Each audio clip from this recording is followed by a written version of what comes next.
Now, let's be fair. You are a mother, you know, a wife. That means you manage your home and all that. So, are we having a back end or, well, some kind of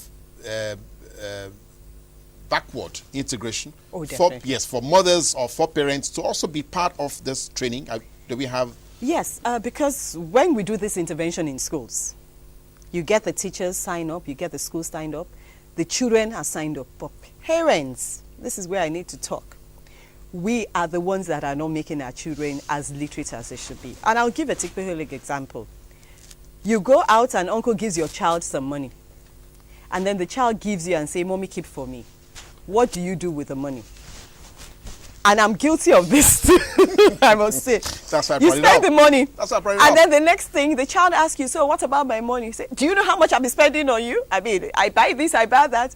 And that's the end of it. So at times when people give our children the money and you say, "Bring it, let me keep for you," and the child is holding back, it's because of previous experience. Exactly. So parents need to step up in terms of this responsibility. And then even for parents, what does your life mirror?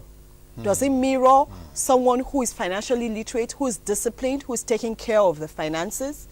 I'll go back to one of the things, and like I say, we're in different schools, so we call them some bread and butter schools. You know the bread and butter schools. Yes. And we're very, very, very disadvantaged. So in the Ajegunles and the Mushins, we're in schools there, in the Maracas, in the Highbrow, Lekki, VI, Ikeja. But the same concept is taught to the children in the same way. You need to be able to identify what your needs are and your wants very early in life. If not, you get swayed. Easily. You have money and you cannot, so you need to understand that your needs are the things you need for survival. And in our Akpaki schools, we'll tell them that your need is the fried yam, is the dundu, is what you need for survival. Without it, it's the food. And the sauce on it is just the jara. I mean, you can't be living on the sauce. But if you take your dundu fried yam and you drink water, it holds you. So that is exactly. So your need is what you need. It's the essential. And the sauce is just that extra on it. When we go to our bread and butter schools, we tell them your need is your fried potatoes, your chips. And the ketchup is a sauce. The same concept, but we've identified how we can relate it. And you'll be shocked lock into it, yes, okay. How children easily identify and say, "You give me this money. Yes, I want to spend a bit on myself, but really, is this a need? Is this a want?"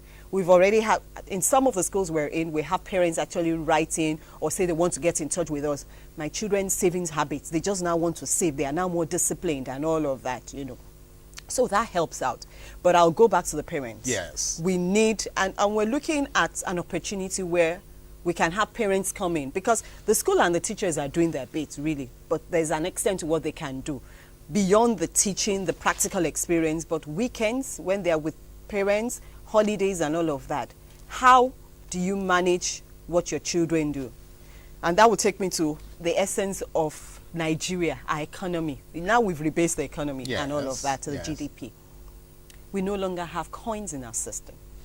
I remember growing up, we had the piggy bank, kolo. Where you can drop. Where you can drop. Your penny. Exactly. So how many homes have that little money box where children get money and save? And if the so decide, which we would encourage, because the government agencies are advocating financial inclusion, financial literacy, financial education, where they can open accounts with any financial institution of their choice. Yes. And make sure that you're growing your money.